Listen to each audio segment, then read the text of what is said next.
What is up, ladies and gentlemen? Welcome back to another episode of Double Move Sports. As always, I am Stef, and I'm here with my best friend Alex. Say what's up to the people. How's it going, everyone? Hope everyone is having a great week. I personally just got back from the zoo, so I saw all sorts of lions, tigers, and bears out there, but super excited to get into some fantasy football topics today. Never sleeps. We're in the off season right now, but we've got a lot of really good debates that me and Steph are going to go through. Yeah, guys, I'm hyped for this. We got a lot of good stuff to get into here. You know, I've been quarantining myself the last, couple of days here with some of the coronavirus outbreak. Our hearts go out to everybody affected by this. Please be safe, everyone. But with that said, I think we can jump right into it. And guys, what we're going to be doing today is, just as Alex said, fantasy player debates. So we're going to look at some different players, maybe some names that are very well known that everybody wants to draft, maybe some that are a little bit deeper, and look at some comparisons, whether it's their outlook, some stats and takeaways from 2019 that we can extrapolate onto 2020. But let's start it off here with two big names.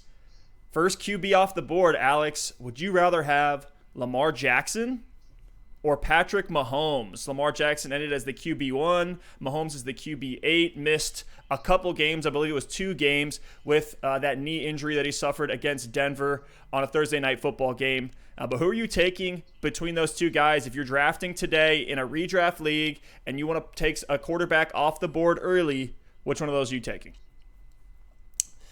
I mean, I might be a little biased here because I'm a huge Lamar Jackson fan, went to school with him back at Louisville, but my guy's Lamar Jackson. He's the reigning MVP. He ran for 1,200 yards in only 15 games last season. As a quarterback, we all know that rushing yards are essentially a cheat code.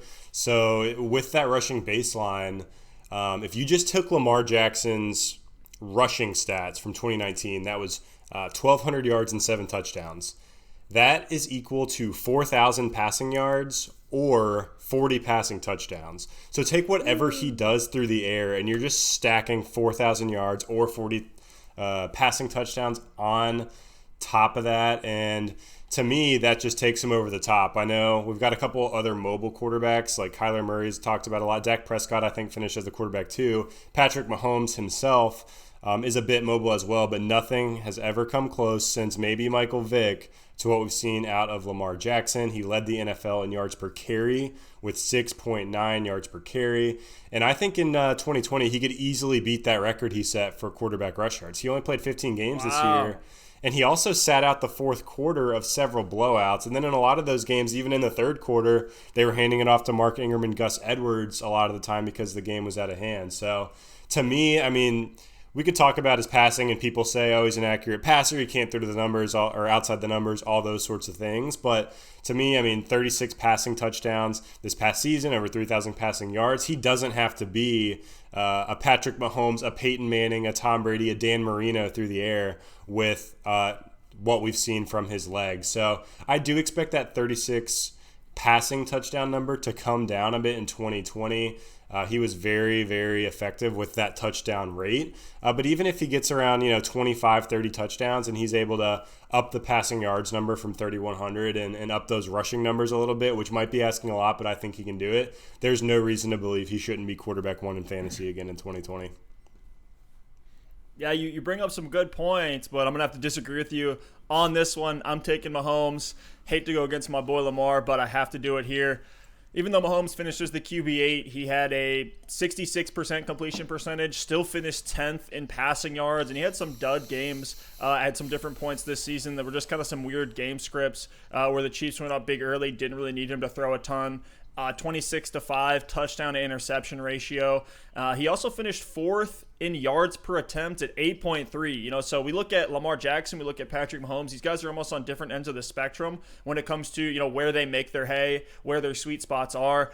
But you got Mahomes averaging 20.5 fantasy points a game in 2019. You're not going to pass that up. And, yes, the kind of, low-hanging fruit, if we want to go against Lamar Jackson, is, mobile quarterbacks, they're more likely to get more injured. Maybe Lamar's not the biggest guy, but I hate to take this away from Mahomes here, as I'm kind of making an argument for him, but Mahomes has actually been more injury prone and has missed more time than Lamar Jackson has. So you can't really make that argument there. So if we look at that, a lot of people forget that Mahomes has had a pretty high rushing baseline in previous seasons. This was his lowest rushing year out of the 2 full seasons that he's played, with only 218 rushing yards. He had that knee injury that obviously took him out of 2 games, essentially 3 games, because he only threw 11 passes versus Denver. But we saw in the postseason, whether it was against the Titans on one of those huge breakaway runs or in the Super Bowl when he's, taking it in himself in the red zone, Mahomes should also increase his rushing floor as well, which is just going to be even more value getting him as the first QB off the board. Good news in terms of that injury, there's been no structural damage to the knee, so I'm not worried about it long term. He actually went to practice every single day during that injury, so that's not a concern for me. And then you look at Mahomes' weapons. I know Lamar has some great weapons and the offense is built, around his skill set, but same for the Chiefs, right? And then you give him Tyreek Hill, maybe the fastest, most explosive wide receiver or just overall weapon in the entire NFL. You give him give Mahomes the best receiving tight end in the league with Travis Kelce. And you get a little, Super Bowl experience. You got a little bit extra clout now. You say, hey, we've been there. We've done this before. We've been down 3 scores in an AFC championship game and brought it all the way back. I mean, what more can you say about Mahomes? He's a generational talent. I don't think you can pass up on him. And, just like you're saying, right, like Lamar's upside could be higher. I think you can say the same for Mahomes. What's to say he doesn't put up another, 5,000 passing yard, 50 touchdown season like he did in 2018 when he took the league by storm and won MVP. So I'm taking Mahomes on this one. Alex, what are your thoughts here? Yeah, I mean, one thing I actually had written in my notes was that if Mahomes can throw for 5,000 yards and 40 touchdowns in 2020, which, 5,040, that's something we've seen him do before. We've seen him get the 50, so it's something I actually expect him to do if he stays healthy for the whole season. And if he's able to do it, I expect it to be really close between him and Lamar Jackson. One thing I'm really looking for with the Ravens offense, though, is to get some more weapons around Lamar. When you think about last year, you had Hollywood Brown, who was a rookie, and he was banged up for a lot of the season. Mark Andrews, the tight end, was his best weapon all year long. But outside of that, he's throwing to Miles Boykin and Willie Snead and Chris Moore, and some of these guys are holding it down all right, but if they can bring in another receiver to help out Lamar Jackson, and then Hollywood Brown can stay healthy and continue to take the top off defenses, yeah, he might not be Tyreek Hill, but he's Tyreek Hill light. I think that could really help Lamar Jackson through the air, get some higher passing yards numbers, and allow that offense to be even more dynamic than we saw in 2019. So I love everything you said about Mahomes. He still does have some mobility himself. In the playoffs, we really saw that mobility come to life with his legs. And I think it's going to be close, but I got to still lean with my boy Lamar. It seems like the experts around the fantasy world are having this debate as well, right? We look at Fantasy Pros ADP right now that was updated on March 13th. We see that Lamar and Mahomes, their best ADP is the first QB off the board. Their worst is both tied at the third QB off the board. So I don't know who's putting either of those guys at third, but it's going to be an interesting one nonetheless. I think it's really pick. We're kind of splitting hairs here. Really, when it comes down to it, both of them are going to be fantastic options. And if you play right in your draft, maybe you land one on your team.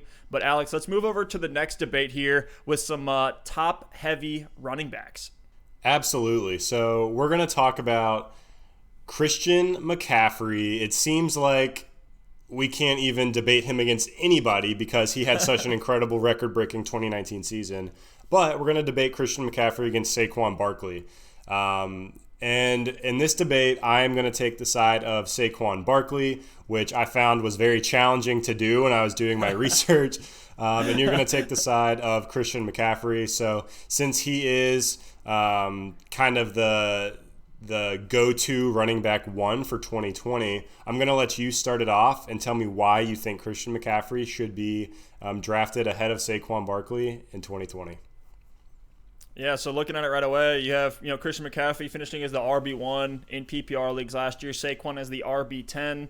But I have seen a little bit of debate. We do have some Saquon truthers that are out there, so I'm interested to hear what case you can make. But for McCaffrey, him and Saquon both have new head coaches, first-time head coaches in the NFL coming into this season. So, we look ahead, things might be more even than we think. Now, McCaffrey is a pretty easy argument to make. He's coming off the greatest fantasy season of all time. He led the NFL with 2,392 yards from scrimmage in 2019. That's the third most by any player in NFL history. And he essentially finished first or second in every category, statistical category at the RB position, whether it's touchdowns, receptions, snap count, targets, red zone touches, receiving yards. He was third in rushing yards. It's probably his worst stat. Do I think there's going to be regression? Absolutely. But even if there is regression here, you take 35% of McCaffrey's points away, and he's still a top 5 running back. Like, this is unprecedented levels of production that we've seen. Look at guys like LaDainian Tomlinson, who had these massive seasons. McCaffrey for the Panthers, he's the heart and soul of that offense. And, with Matt Rule coming in, I think it's going to remain the same. Matt Rule is a ground and pound run game type of guy.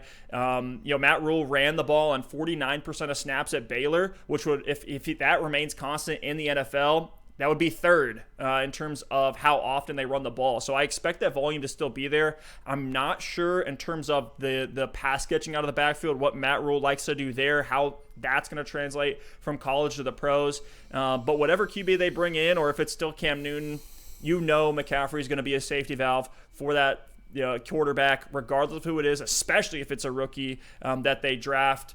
And then, we look at Saquon here. He was definitely impacted by injury in 2019, but going back to ADP prior to the season, Saquon was actually higher than Christian McCaffrey on most draft boards. So maybe we'll see that 2018 rookie season Saquon make a comeback. So I'm interested to hear what you have to say.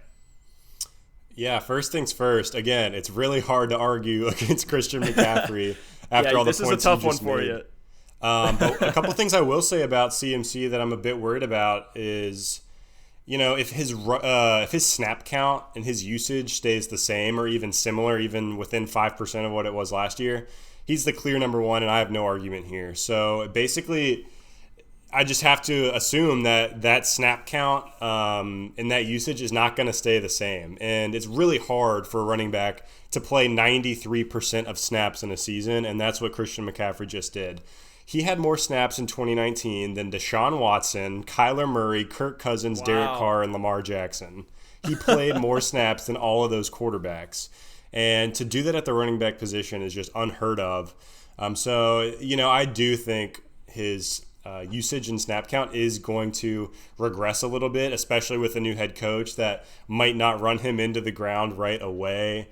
So from the CMC side, he's a super electric player. He's dynamic. He can do it with his legs on the ground. He can do it in the passing game, and he's going to be elite again in 2020, no doubt. But you really have to look over on Saquon's side and say, if it weren't for the injury last season, he could have been very close to Christian McCaffrey. I know he did start a little bit slower, but really what we saw down the stretch was the Saquon Barkley we expected. He finished as the running back 7 in terms of points per game in 2019, and that was after dealing with a high ankle sprain midseason, which we know you don't really come back from those 100% right away.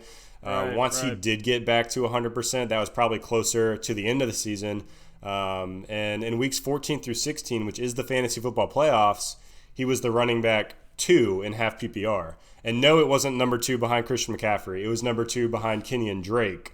McCaffrey was third, though, so I'll give him that. But we saw it in spurts. We've seen it in spurts for Barkley's entire career, and we know that he's just got those tree trunk thighs that are just plowing through defenders. He's making people miss. Yeah, the Saquads.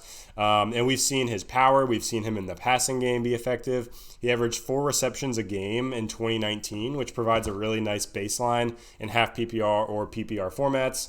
In 2018, in his rookie year, he actually averaged closer to 6 receptions a game. So even looking at the 2019 season, there's a chance for him to get more involved in the passing game in 2020.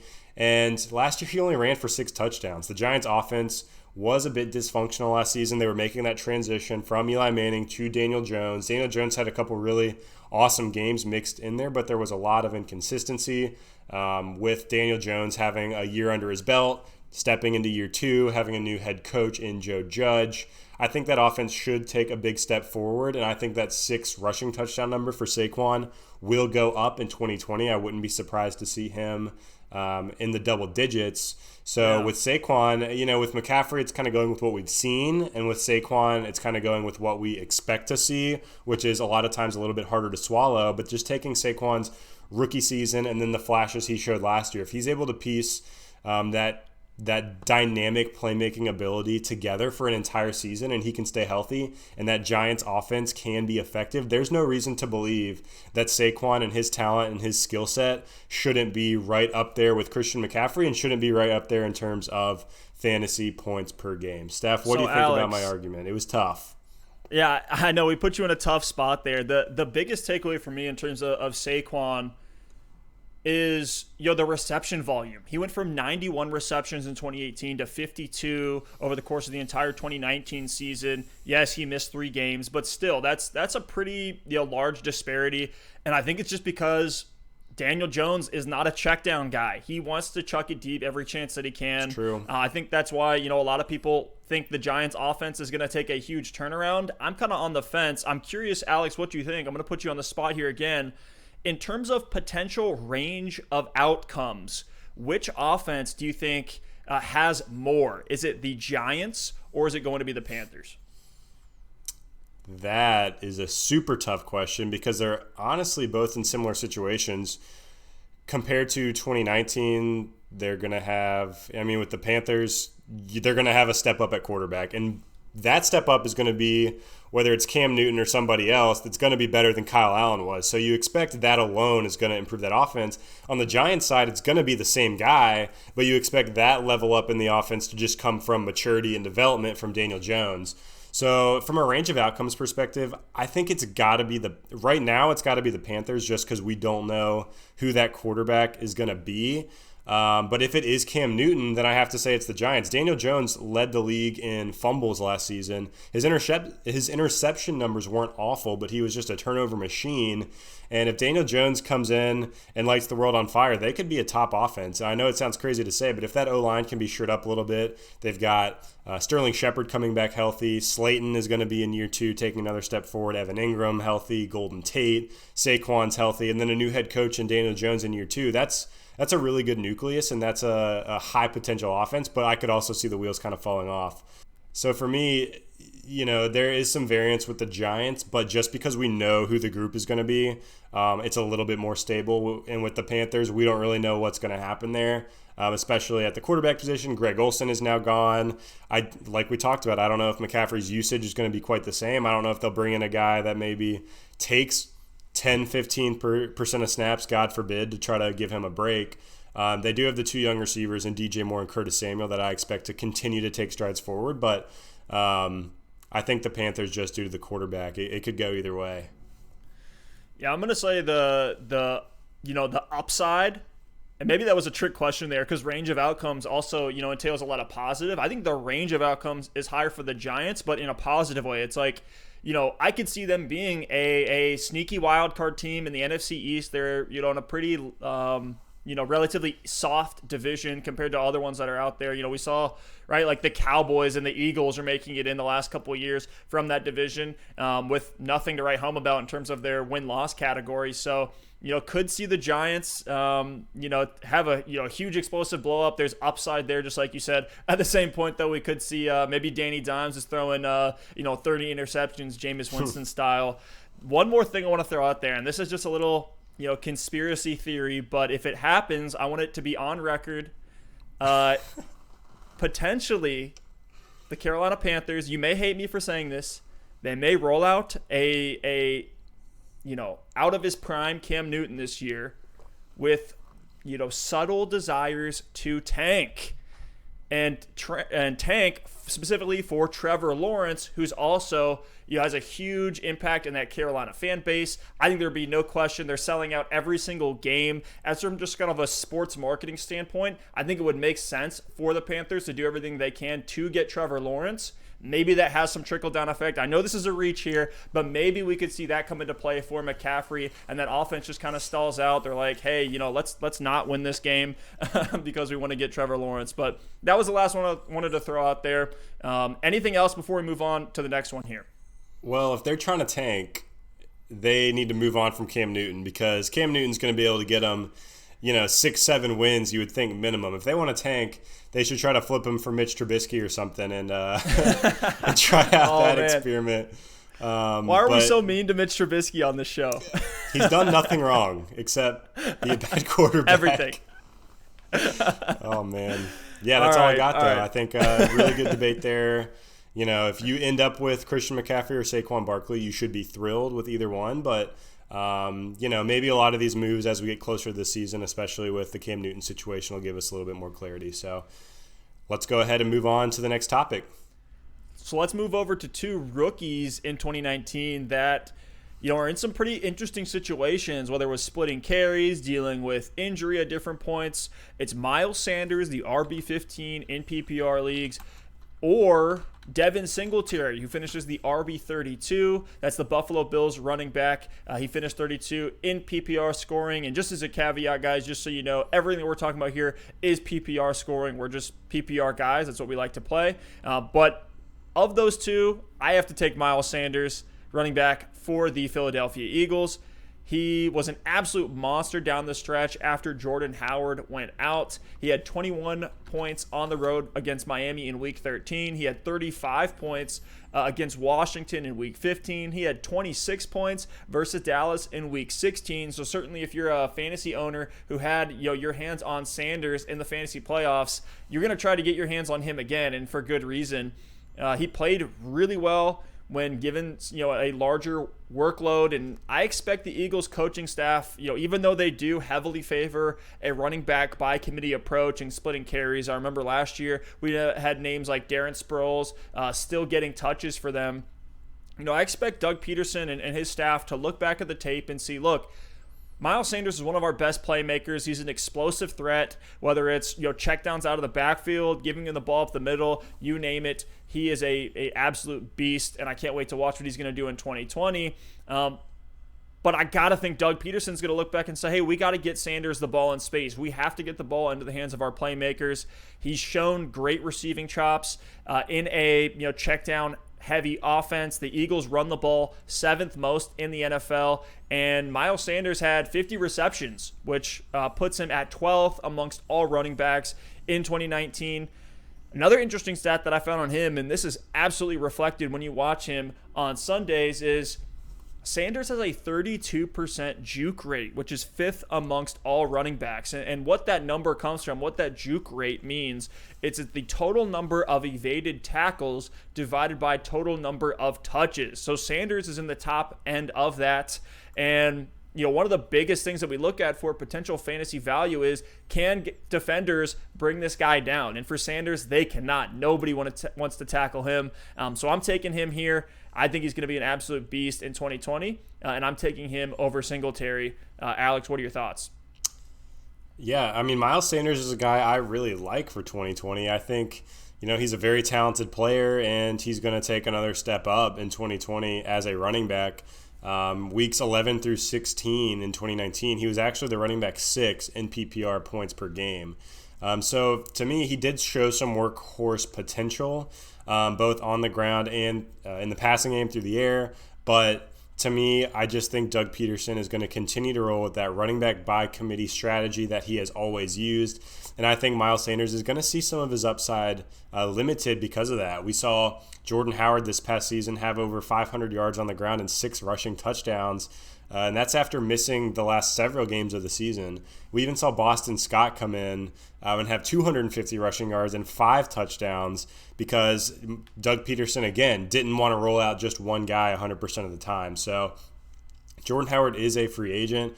I think it's going to be really interesting to see in this offseason whether they decide to bring in another running back in free agency or in the draft if they spend draft capital on a running back. Those are going to be some things to look out for, because if they do bring in a guy in the draft or in free agency, that's where you maybe take a step back on Miles Sanders. But if they don't bring in a significant amount of help, that's where you have to look at Miles Sanders and say, wow, he could actually be a star in 2020. So definitely look out for those things. But I personally do think they're going to bring in a guy to give him some relief and give him some rest over the course of the season. So kind of moving on to my guy, Devin Singletary.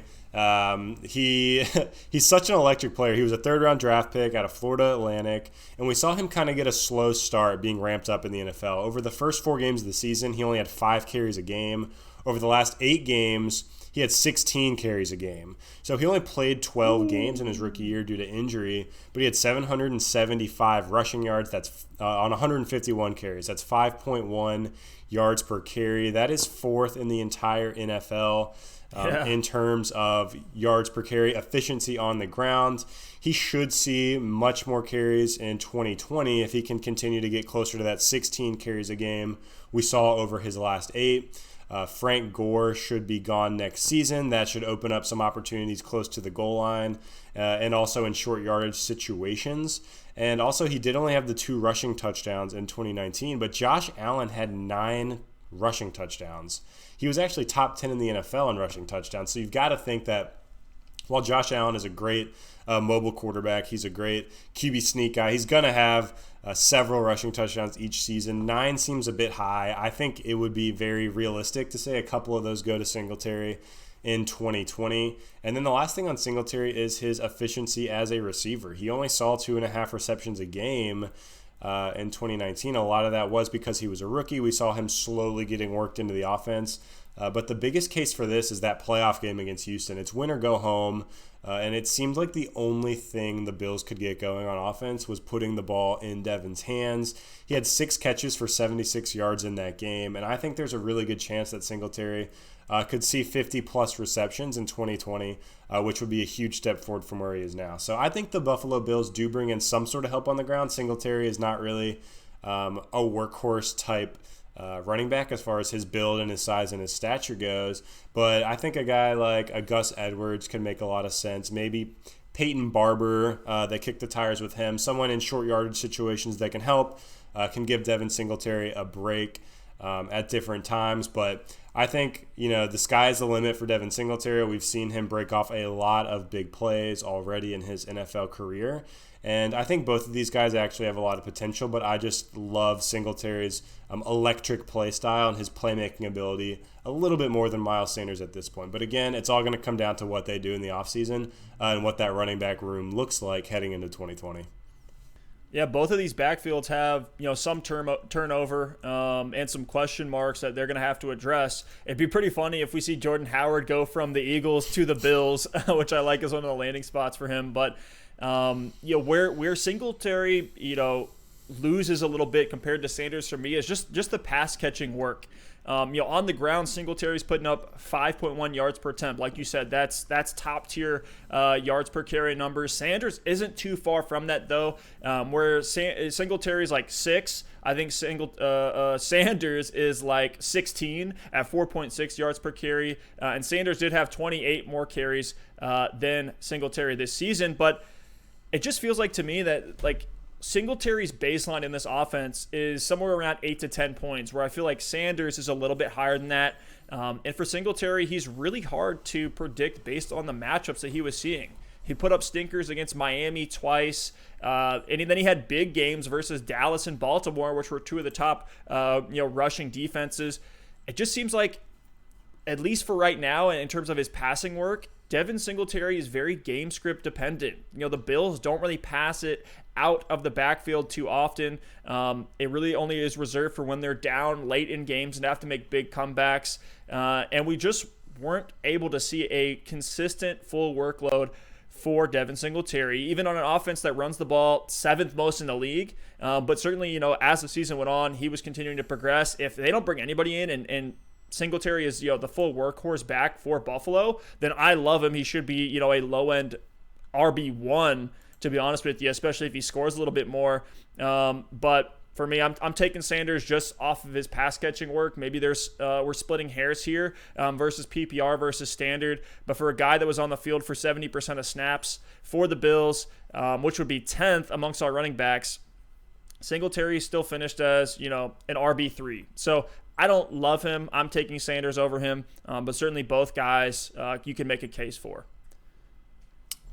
Now let's switch over here to two breakout stars, two emerging wide receivers in Michael Gallup and Calvin Ridley. Gallup finished as the wide receiver 22 in PPR leagues. Calvin Ridley as the wide receiver 27, so pretty similar there. Alex, I'll have you go ahead and make your case first. Who do you like out of these two guys? Yeah, I really like Calvin Ridley a lot. Again, these are both great guys to look at for 2020. We saw them both take another really strong step forward in 2019. But to me, it's Calvin Ridley. He's put together 2 awesome seasons in the NFL already. He was a first-round pick back in 2018. You have to respect that draft capital. And last season, he was wide receiver 18 in terms of points per game. So he's already, a mid-wide receiver too. And that's as the second receiver on his own team. And with the Falcons, there's just a lot of stability within that team. You know that Julio Jones is going to be back. You know Calvin Ridley is going to be back. You know Matt Ryan's going to be the quarterback. So not a lot is changing. Where right now with the Cowboys, there's a lot up in the air. Is Amari Cooper going to be there? Is Dak going to get the long-term deal? Some things like that. And once that shakes out, those concerns go away. But there is a new head coach in Mike McCarthy, so you just have to wonder how that's going to work out as well. So again, going back to Calvin Ridley, 7 targets a game in 2019. And the really interesting thing that I want to look at is what Calvin Ridley was able to do after the Falcons traded Mohamed Sanu. He was having a fine season before Sanu was traded to the Patriots, but when Sanu got traded, he played 4 games with Matt Ryan for the rest of the 2019 season. And in those 4 games, Calvin Ridley averaged 21.5 PPR points per game. Just for some context, only one player in the NFL averaged more than 21.5 PPR points a game, and that was Michael Thomas. So we saw the upside with that offense when Matt Ryan is looking exclusively at Julio Jones and Calvin Ridley. And I know Austin Hooper was a bit banged up in there as well, but this is an offense that can support 2 really elite wide receivers.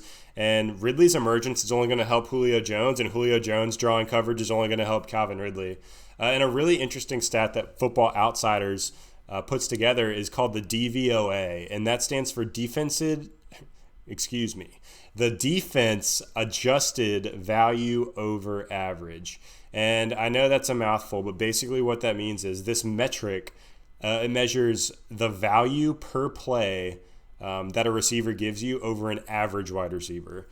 So after calculating every snap in 2019, they gave Calvin Ridley the number 2 DVOA for the entire season, behind only Chris Godwin. So what's that saying is on when he was targeted, on when he made catches, on when he was just running routes, he was the number 2 as far as value over average, according to this statistic. So I know it's just one statistic that Football Outsiders probably made up, but it's really interesting to see that this guy is he's doing the right things. Like, he is putting himself in good situations. He's running strong routes. He's making plays when he's thrown to. He's not dropping the ball. He's making yards after catch. He's scoring touchdowns, things like that. So it just tells you that stats don't always tell the whole story. And luckily with Calvin Ridley, we get a really strong story from the stats, but we also get a really strong story from just his ability as a wide receiver. So heading into 2020, I think that Calvin Ridley and Julio Jones could be the next Mike Evans, Chris Godwin type situation where maybe they go back and forth week to week on who's going to have the massive blow-up week, but this offense can definitely support both as elite wide receiver ones in fantasy football. There's some hot takes baked in there. I don't necessarily disagree. I do love Calvin Ridley, but let me throw some points out there as to why I'm way more hyped up about Gallup as opposed to Ridley.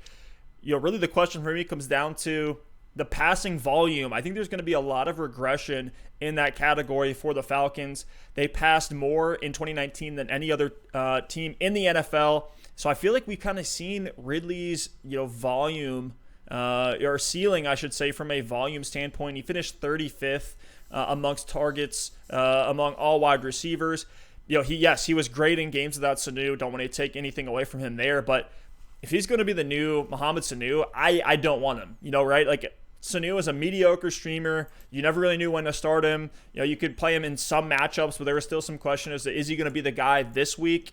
And I'm not drafting that by choice in my redraft leagues. While I do think there is going to be plenty of volume there, next year. The game scripts also helped, as part of that volume, right? The Falcons had a terrible defense. They had so many injuries on their defense. And so we see Matt Ryan coming out, slinging it with a crazy amount of attempts, giving the ball to everybody, right? We saw Russell Gage have some great games. We saw, that Austin Hooper, stretch there where he was putting up a touchdown a game, playing really, really well for them.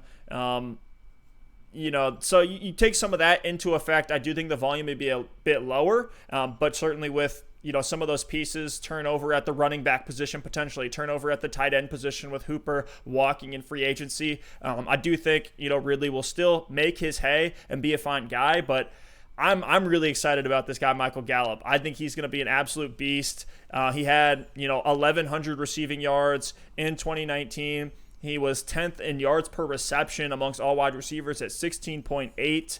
He had 6 touchdowns this year and had the 23 most targets amongst all wide receivers. He's a major part of that Cowboys passing game. He's an explosive playmaker. And if you pair him with Amari Cooper, even better. If not, I actually love Michael Gallup even more if he has to become the de facto number 1 for the Cowboys with Cooper hitting the open market. Dak is coming off the best passing season of his career. I expect him to continue to play at the level that he has played. He's been a QB1 every single year, and now we're seeing him do it really all with his arm, not too much with his legs. And, yes, Gallup may have burned you, fantasy owners, in the playoff stretch. He had a rough stretch of games there from like week 13 to the end of the year, but it's the Cowboys. We should have seen that coming, right? We know they're going to choke down the stretch and find a way to lose that NFC East title. But with the Cowboys letting Byron Jones and Michael Bennett potentially walk in free agency, I think their defense could take a step down, which will lead to better game scripts for Gallup. And Gallup's only 24 years old, so still plenty of time ahead of him. His prime years have yet to come. I'm really excited about what he can do, especially if that Cowboys offense continues to improve with some new coaching and things like that. Alex, what are your takes on Gallup?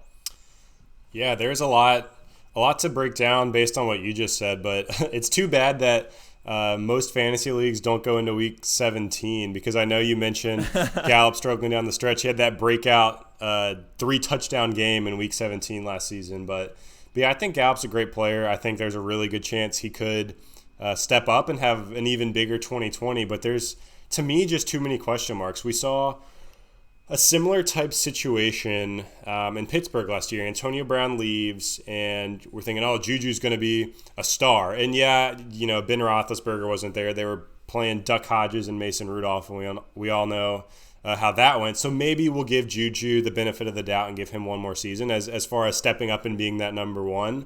But with Michael Gallup, we just don't know. If Amari Cooper leaves, it's like, can Gallup be the guy when everyone's focused on him? And if Amari Cooper stays, then it's back to the situation of, can this offense support 2 really elite wide receivers? So, there's a chance that Gallup could be that, but to me, there's just a lot of question marks around it that we don't really have the answers to, and I don't want to take that kind of risk when I know I could get Calvin Ridley and know exactly what I'm getting. And then again, you did mention Dak Prescott taking a lot of strides forward as far as his passing volume goes in 2019. And there's 2 sides of the coin there, though. You could say, he passed for 4,900 yards and 30 touchdowns, and that's the new normal for Dak Prescott. Or you could compare it to the first 3 seasons of his career, where he beat his career high in passing yards by 1,000 yards. He beat his career high in passing touchdowns by 7. And you could say maybe this was a bit of an outlier, and Dak Prescott's not going to throw for 5,000 yards and 30 touchdowns every season. That's actually more like 3,500 yards and 25 touchdowns. So just from a volume standpoint, I don't know that this Cowboys offense is going to sustain that kind of passing volume again in 2020, especially when we know the kind of volume that Zeke eats up on the ground. So To me, again, I think Gallup's a great player. He was a third-round pick in 2018. He's shown a lot. We did a highlight video on him, and I was able to break down a lot of his film. And wow, he is awesome, and he's a deep threat. He's a beast. He had that really high yards per catch number. So I think he brings a lot to the table. I think he's a strong wide receiver too in fantasy for 2020. But if you're giving me the choice between Gallup and Ridley, I think Ridley's floor is higher, and I think his ceiling is a little bit higher as well. Moving forward. So there's a lot there. I think, the Cowboys offense could change a lot. Mike McCarthy, we all know what he did in Green Bay and how effective those offenses were through the air. So we'll see. We will see. But to me, Ridley is my guy here, and that's who I want in 2020. So, Alex, take us into the next one here, breaking down some maybe some bigger name wide receivers.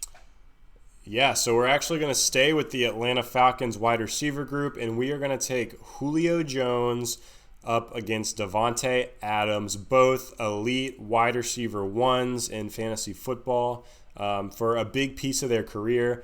I'm going to take the Julio Jones side here. Steph, I know you're a big Davante Adams fan.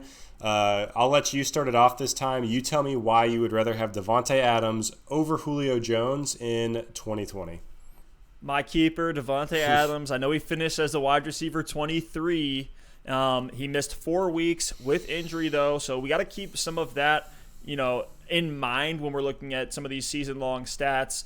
He averaged 17.6 fantasy points per game in standard leagues, which is 6th amongst all wide receivers.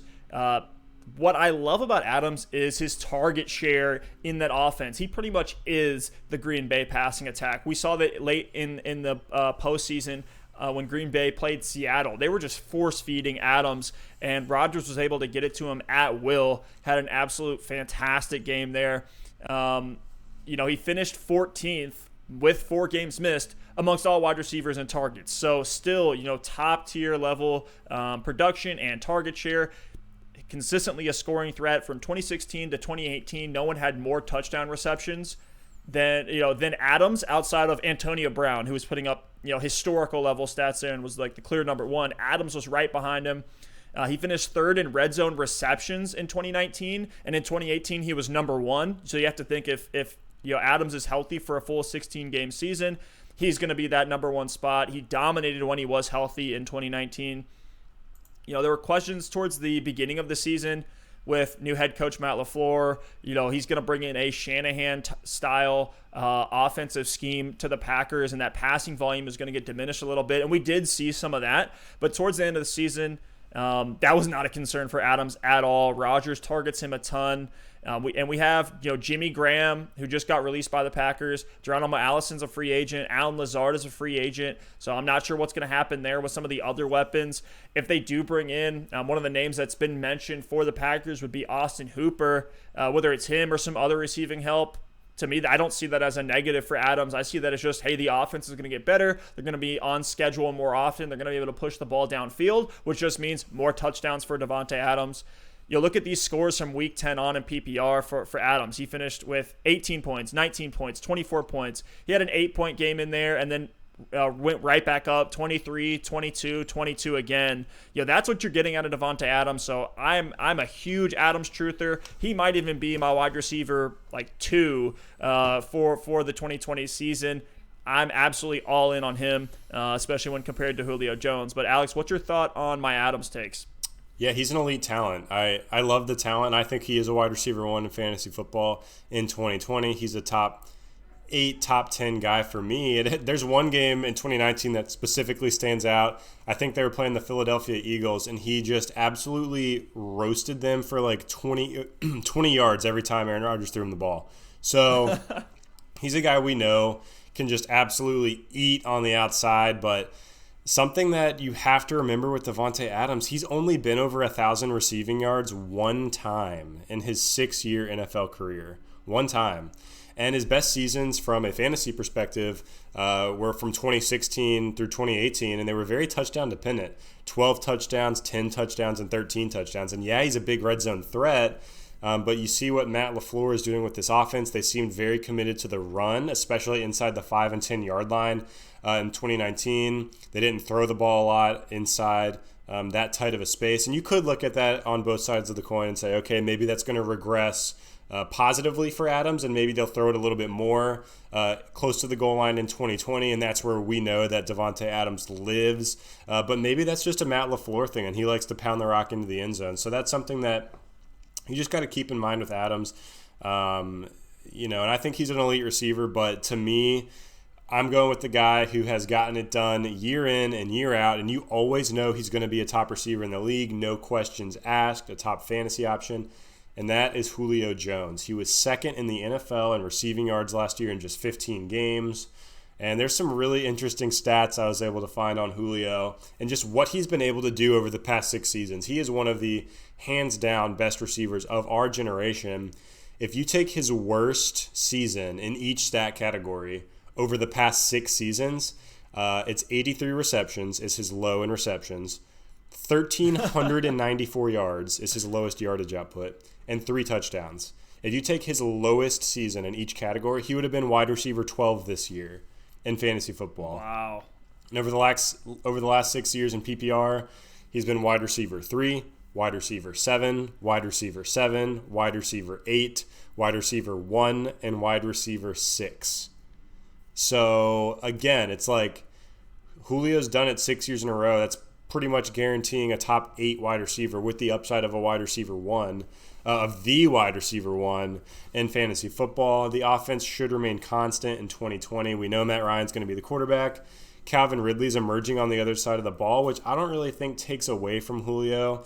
We saw Julio be really successful back in the day when Roddy White was there.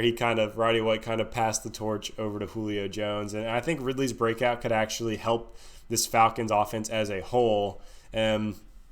If we see 6 to 8 touchdowns have been the big thing with Julio Jones, which is kind of the least sticky stat for a wide receiver.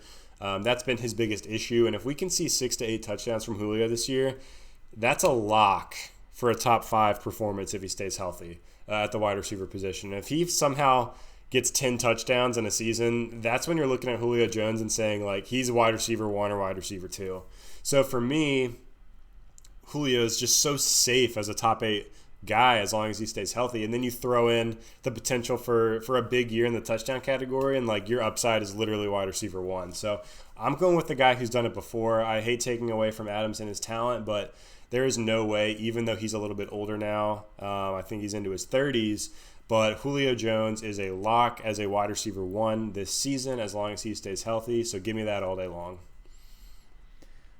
It's tough, for me to take Julio over Adams with just kind of the way that we've seen the Falcons offense struggle at different times. Even in, the year they made it to the Super Bowl, like we would just see them stall out. And then you look at age, right? Adams is 27, right there in his prime.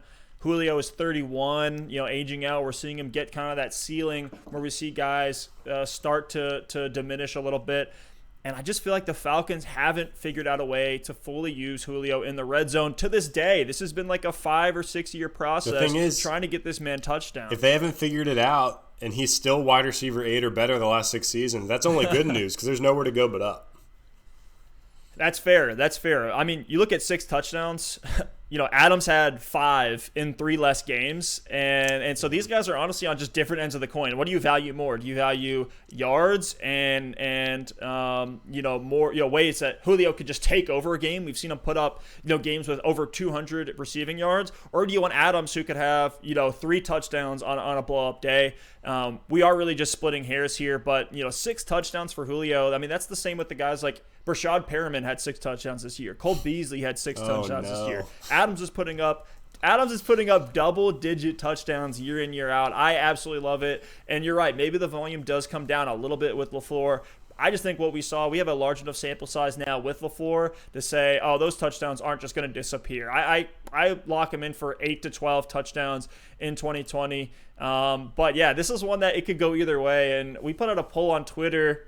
Shout out to everybody who's following us on Twitter at Double Move Sports. We put out a poll with some dynasty and redraft questions about these two guys, and it was pretty even across the board. You had your Julio truthers, you had your Adams truthers, you had everybody in the middle. So this is a fun one to debate. I'd love to keep this one going. Maybe we'll have to bring this one up again closer to draft season.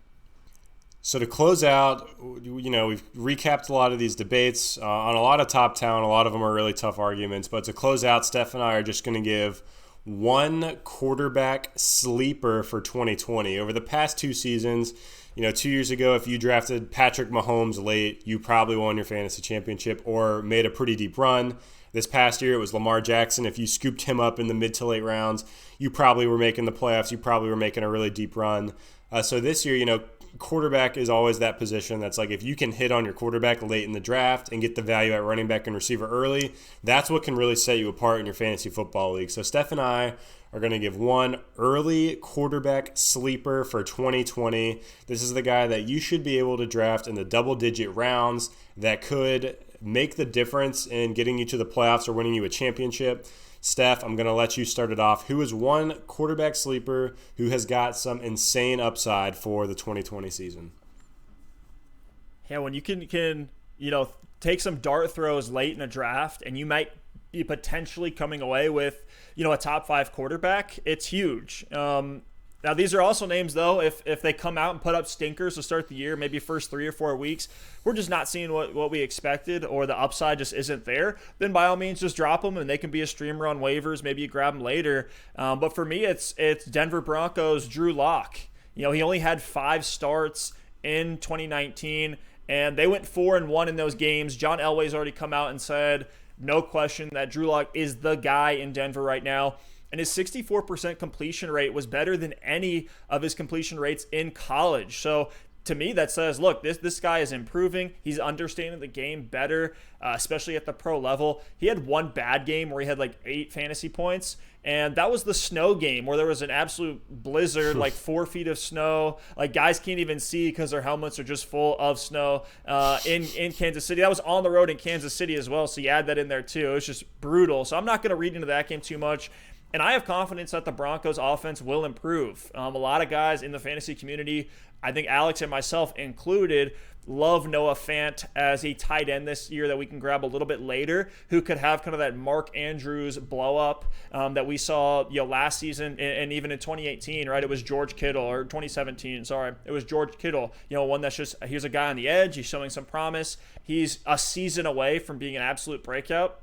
And we know that tight ends typically take some time to get going. We don't see rookie tight ends really produce at crazy levels. So for me, Fant is what I'm definitely circling. So add in some more weapons there. We all love Cortland Sutton. We think he's a beast. Trying to get hands on him everywhere we can, especially in Dynasty. But if you're going to take a second tight end or a defense or a kicker in a draft, why not burn a spot and find out if you have the next breakout quarterback in Drew Lock? Who knows, man? There's so much upside in the unknown. That's really one of the premier mottos that I've taken into fantasy that has helped me time and time again. There is upside in the unknown. Worst case scenario with Drew Lock, you drop him. But best case scenario, man, maybe we're talking about him as a top 5 quarterback next season. I love him as a dart throw late. But Alex, who do you have as a QB sleeper in 2020? Yeah, Steph, I love it. And honestly, a good draft strategy could be to snag maybe my guy in the 10th round and then Drew Lock in the 12th round and hold him for 4 weeks, see what you got. Maybe you cut them if they suck. If they show some flashes, maybe you hang on to him as a streamer and go from there. And the guy I'm gonna bring up is Daniel Jones. Daniel Jones finished as the QB 24 in 2019. He was the QB 15, though, in terms of points per game as a rookie. And in just 12 games, he had 3,000 passing yards and 24 touchdowns. That 16-game pace is 4,000 yards and 32 passing touchdowns. If Daniel Jones goes out in his rookie year and throws 4,000 yards and 32 touchdowns, we're talking about him as like a top 6, top 7 quarterback next year. And right now, that's just not happening. And another really interesting thing about Daniel Jones, he actually provided a really high rushing baseline, which I'm almost laughing a little bit because it was so shocking. He had 279 rushing yards and 2 rushing touchdowns in 2019. That was more rushing yards per game than Russell Wilson or Dak Prescott, which is like unreal for me to think about. He did have the fumbling problem. He led the NFL in fumbles. He needs to clean that up. He needs to be, less turnover prone. But you got to think, if he is able to clean up some of those turnovers, the Giants are just going to be that much better of an offense. They do have the new coach in Joe Judge, and a lot of those weapons are going to be healthy now. You got Saquon Barkley back and healthy. The receiving corps, Golden Tate, Sterling Shepard, Darius Slayton coming into year 2 looking strong, and his rookie season should all be healthy. So, I mean, Evan Ingram at tight end. Evan Ingram, yeah. Is going to be healthy. So if they can keep that weapon group together, that could help Daniel Jones a ton. He was throwing to Rhett Ellison at times last season. That was brutal. So, you know, Daniel Jones, he showed a lot of flashes in his rookie season. He actually showed some weeks of extremely high upside. He finished as the QB2 on the week twice, in week 3 and week 10, and he finished as the QB1 on the week twice, in week 8 and then in championship week 16. So 4 of his 12 starts, he literally was a top 2 quarterback. And if you just think if the wheels don't come off, and a lot of the other starts he was okay, but if the wheels just don't totally come off in those other 8 starts, like if you're 25% of your weeks, you're putting up a QB1 or QB2 performance, that's all you can ask for if he can be consistent over the rest of the season. So we've seen the upside. He has the absolute ability to win you your week when he is hot. And I just don't know why you wouldn't take a dart throw on Daniel Jones late. I mean, I imagine in this year's drafts, if you're taking Drew Lock and Daniel Jones late, I think one of the two for sure pans out, or at least turns into a strong streamer.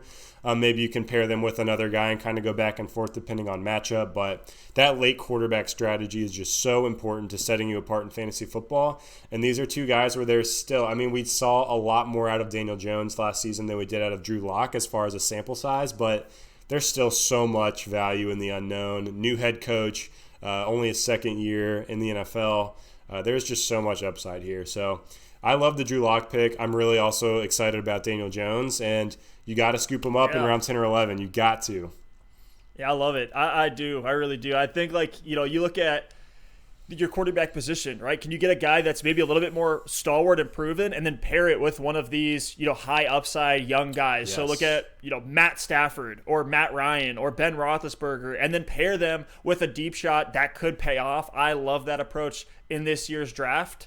And man, you got me pretty excited about Daniel Jones now. I remember his kind of, you know, coming of age game where it's coming down to the wire at Tampa Bay on the road in the rain, and it's, you know, clock running down, and he takes his, you know, 5-step drop back. They're sending everybody deep. He sees an opening middle of the field and just takes off on his own. So you're talking about that rushing, you know, and he gets the touchdown on that play. So you're talking about his rushing ability. That's something, too, that could be very sneaky for fantasy. If he has a nice rushing floor, which a lot of people don't talk about or really think of, they kind of see him as like kind of like Jameis Winston, right? Like just a gunslinger who's going to take these 50-50 shots. I could absolutely see Daniel Jones being the next guy that we're talking about as a QB1. But Alex, any other topics, any other names that you want to bring up, any other points that you want to make before we sign off here? That's all I got today, man. Like, we just went in on a lot of these guys. It was a lot of fun. If there's any other guys you want to see us break down, guys you want to see Steph and I debate, any questions you have, drop them in the comments. Drop them on our Twitter. Drop them on our Instagram. Yes. Twitter's Double Move Sport. Instagram is Double Move Sports. Let us know, and we'd love to break those down in the next episode. I saw while we were recording here, I put out a tweet before we started. We've already got some new debates coming up. We got Kelsey versus Kittle. We got Joe Mixon versus Nick Chubb. Those will be pretty fun to dive into. Really looking forward to doing more of these type of shows and you know, really nailing down this format into something that's digestible and really fun to watch. It really makes us have to dive deeper into the numbers and, you know, some of the outlook for all these players. Before we go, guys, like Alex said, follow us on Twitter, follow us on Instagram, on YouTube at Double Move Sports there. You can also take the show with you in audio form on Spotify and Apple Podcasts. But thank you all so much for listening. Thank you all so much for watching. Really appreciate it, and we'll see you next time.